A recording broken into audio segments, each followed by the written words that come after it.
আপনারা সাংবাদিকরা আপনারা তো ভুল করতে পারেন না, আপনাদের উপরে দেশ জাতি তাকিয়ে আছে, আমরাও তাকিয়ে আছি, আমরা ভুল করবো আপনারা সেটা ধরে দিবেন। এখন আপনাদের ভুল যদি আমাদের ধরিয়ে দিতে হয় সেটা তো আমাদের জন্য অনেক খারাপ বা কষ্টের জায়গা। আর এরকম সিনিয়র সাংবাদিকরা যদি না জেনে না প্রমাণ ছাড়া এরকম কথা বলে তাহলে অনেক জুনিয়র সাংবাদিকরা আছে তারা কিভাবে শিখবে। ঢাকা ৮ আসনের সর্বস্তরের জনগণকে ধন্যবাদ জানাই মির্জা আব্বাসকে ৮ আসনে ধানে শেষে নির্বাচিত করার জন্য। প্রিয় সাংবাদিক বন্ধুরা, আপনারা হয়তো নোটিস করেছেন কিছুদিন যাবৎ সোশ্যাল মিডিয়া একটি ব্যাপার খুব ঘুরপাক খাচ্ছিল ভোটের কিছু অনিয়ম নিয়ে। আমি সেই ব্যাপারটা নিয়ে কথা বলতে চাইনি কখনো, কিন্তু গতকালকে চ্যানেল আই বাংলাদেশ সংবাদপত্র প্রতিদিন নামে একটা প্রোগ্রাম হয়, এটা ঠিক 12টার সময়। সেখানে ইত্তেফাকের সম্মানিত সাংবাদিক সালেউদ্দিন ভাই, উনি গেস্ট ছিলেন, হোস্ট ছিলেন আমাদের মানব জমিনের জনাব মতিউর রহমান ভাই।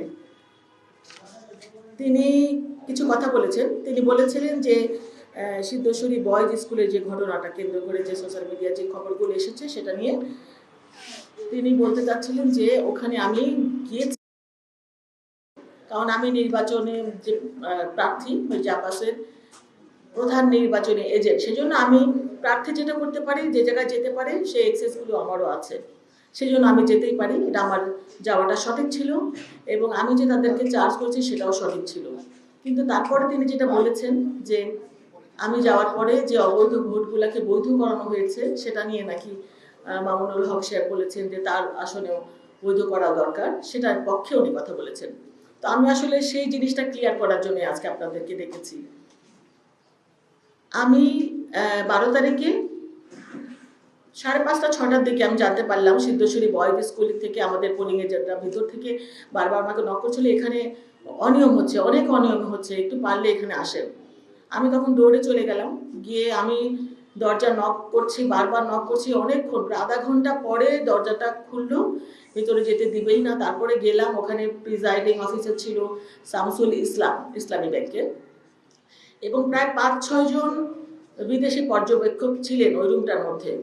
ওখানে কাউন্টিং হচ্ছিল। তখন আমাদের যে ধানের শেষের এজেন্ট তারা বলছিল যে এখানে 25 থেকে 27টা ভোটকে তারা বাতিল করে দিয়েছে, যে ভোটটা ওই যে গ্যাপ সাদা জায়গাটা সিল মেরেছে জন্য সেগুলোকে বাতিল করে দিয়েছে। কিন্তু আমি রওনা হওয়ার আগে জানতে পেরেছিলাম যে নির্বাচন কমিশন থেকে ওই ভোটগুলোকে বৈধ করার জন্য রিকোয়েস্ট করা হয়েছে।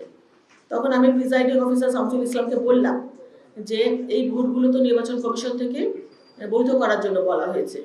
উনি বললেন যে আমরা এরকম কোনো নির্দেশনা পাইনি। তখন রিটার্নিং কর্মকর্তা এই সময় আমার মোবাইলে ফোন দিলেন। আমি তখন বললাম যে ভাই এখানে তো রিটার্নিং কর্মকর্তা শামসুল ইসলাম, উনি কথা শুনতে চাচ্ছেন না, উনি এগুলোকে মানতে রাজি না।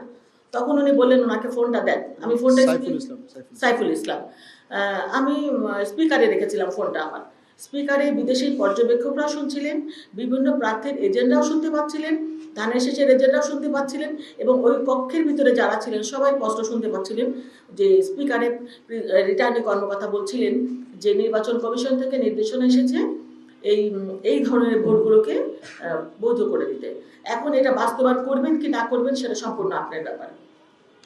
তারপর উনি ফোনটা রেখে দিলেন। সেই শামসুল ইসলাম বললেন যে আমি এটা মানতে রাজি না। আমি বললাম আপনি কেন মানবেন না? বললো আমি নির্বাচন, আমার সাথে সরাসরি কথা হয়নি, অন্য কারো, আমার উপরেও একজন কর্মকর্তা আছেন ম্যাজিস্ট্রেট, তিনি আসুক তারপরে আমরা ডিসিশন নেব। তা আমি বললাম সেই ম্যাজিস্ট্রেটকে কল করেন। উনি অনেকবার কল করেন বলে আসছেন। তারপর অনেকক্ষণ পরে সেই একজন মহিলা আসলেন ম্যাজিস্ট্রেট। উনি এসে, ওনার নামটা আমার ঠিক খেয়াল নেই, সাম আফরোজা হবে, উনি এসে বললেন যে না এই ভোটগুলো সব বৈধ হবে, বৈধ করে দেন। কিন্তু তারপরে ওই শামসুল ইসলাম কিন্তু বললেন যে না এই ভোট, উনি ওনার সাথে তর্কাতর্কি করলেন, মানে বললেন যে বৈধ হবে না। কিছুক্ষণ পরে ওই ম্যাজিস্ট্রেট তখন বললেন যে আমার আরেকটা জায়গায় একটা অনিয়ম হচ্ছে, আমি ওখানে একটু চলে যাই। তখন আমি বললাম যে আপনি এই জিনিসটা মানে সলিউশন না করে আপনি চলে যাচ্ছেন, তাহলে এটা কি হবে? তখন উনি বললেন যে আমি কিছুক্ষণ পরে আবার আসছি। তখন উনি চলে গেলেন আর আসলেন। তখন আমি প্রিজাইডিং অফিসারকে বললাম যে আপনি এখন কি ডিসিশন নেবেন? উনি বললেন যে না আমি একদম সিএসি বা সচিবের সাথে কথা না বলে আমি কোনো কাজ করবো না, মানে উনি কারো কথা শুনতে রাজি না। তো ওখানে আমি তো প্রায় আধা ঘন্টার উপরে ছিলাম হয়তো। তখন আমাদের ছেলেপেলেরা যারা পোলিং এজেন্ট ছিল তারা বলছিল যে এখানে অনেক ভোটের ব্যবধানে আমরা এগিয়ে আছি। আর এই ভোটগুলো দিবে কি দেবে মানে আমার সাথে তর্কাতর্কি হচ্ছিল, যে আমি বলছিলাম যে আপনি যেটা লিগ্যাল সেটা করেন, যেটা আপনাদের নির্দেশনা সেটা আপনারা মানেন। উনি মানবে না, যখন মানবে না আমি চলে এসেছি। ওখানে কিন্তু একটা ভোটও ওরা বৈধ করে নাই, 25 থেকে 27টা ভোট। এবং আমার কাছে তারপরে 7:30 8টার দিকে ফোন আসছিল আমাদের পোলিং এজেন্টদের, যে আমাদেরকে এখন জোর করে বের করে দিচ্ছে, লাইট অফ করে দিয়েছে, সিগনেচার নিয়ে নিয়েছে, আমাদের এখন আর কিছু করার নেই। এই সাইফুল ইসলাম সবাইকে তারপরে বের করে দিয়েছে, লাইট অফ করে দিয়েছে, এবং একটা ভোটও ওখানে বৈধ হয় নাই। তো যেটা সোশ্যাল মিডিয়ায় ছড়াচ্ছে যে আমি যাওয়ার পর ভোটগুলো বৈধ হয়েছে আর তারপরে মির্জা আব্বাস নির্বাচিত হয়েছে, এটা ঠিক নয়। আমি আমি আমি মানে ভেবেছিলাম না, ভাবছি মানে এটা নিয়ে যে আপনাদের সাথে কথা বলতে হবে, এটা আমি আশা করি নাই। কিন্তু কালকে যখন আমি ওই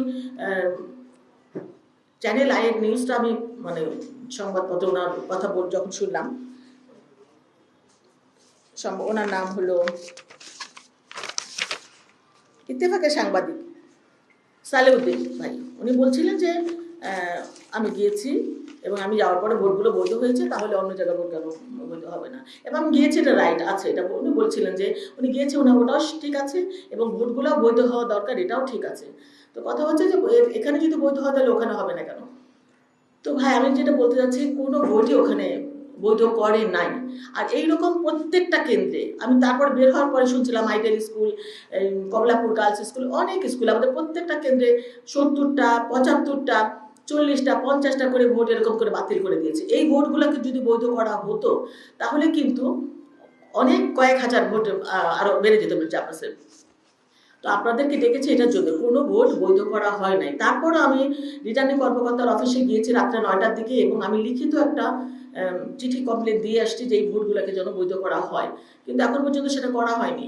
তো আমি তো সেটা নিয়ে কথা বলতে ওর দরকার হবে এটা আমি ভাবি নাই, কিন্তু কালকে রাতে যখন এটা দেখলাম, এত বড় বড় সাংবাদিক যারা, আপনারা সাংবাদিকরা, আপনারা তো ভুল করতে পারেন না, আপনাদের উপরে দেশ জাতি তাকিয়ে আছে, আমরাও তাকিয়ে আছি, আমরা ভুল করবো, আপনারা সেটা ধরে দিবেন। এখন আপনাদের ভুল যদি আমাদের ধরিয়ে দিতে হয়, সেটা তো আমাদের জন্য অনেক খারাপ বা কষ্টের জায়গা। আর এরকম সিনিয়র সাংবাদিকরা যদি না জেনে, না প্রমাণ ছাড়া এরকম কথা বলে, তাহলে অনেক জুনিয়র সাংবাদিকরা আছে, তারা কিভাবে শিখবে? তো আমি সেই জন্যই আপনাদের মাধ্যমে তাকেও আমি কোশ্চেন করতে চাই যে উনি যেটা বলেছেন ওটা ঠিক না, উনি হয়তো জানেন না, উনি সঠিক তথ্যটা জেনে ওনার কথা বলা দরকার ছিল, যে ওই কেন্দ্রের নয়, কোনো কেন্দ্রের ভোট কোনো বৈধ করা হয় নাই।